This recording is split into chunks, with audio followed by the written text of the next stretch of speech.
நீர்வாழ் விலங்குகள் இது என்ன உங்களுக்கு தெரியுமான்னு கேட்டிருக்காங்க. நீர்வாழ் விலங்குகள் பனிக்காலங்களில் குளிர்ந்த நாடுகளில் ஏரிகள் மற்றும் குளங்கள் குளிர்ச்சியடைந்து நீரின் மேற்பரப்பில் திண்மநிலை பனிப்படலங்கள் உருவாகின்றன.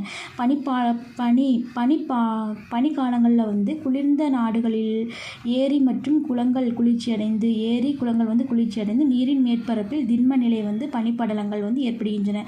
பனிக்கட்டி ஆயிடுன்னு சொல்கிறாங்க. இருந்த போதிலும் அப்படி இருந்தாலுமே பனிப்படலத்திற்கு கீழ் நீர்வாழ் விலங்குகள் பனிப்படலத்திற்கு கீழே வசிக்கிற நீர்வாழ் விலங்குகள் இறப்பதில்லை. அப்படி இருந்தாலுமே நீர்வாழ் விலங்குகள் இறக்கிறது இல்லை, உயிரோடு தான் இருக்குது அப்படின்னு சொல்கிறாங்க. ஏனெனில் மிதக்கும் பனிப்படலமானது ஒரு பாதுகாப்பு படலமாக செயல்பட்டு நீரிலிருந்து வெப்பம் வெளியேறுவதனை அனுமதிக்கிறது.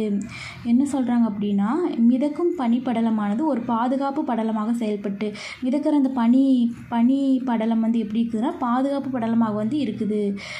அதனால் நீரிலிருந்து வெப்பம் வெளியேறுவதை அனுமதிப்பதில்லை.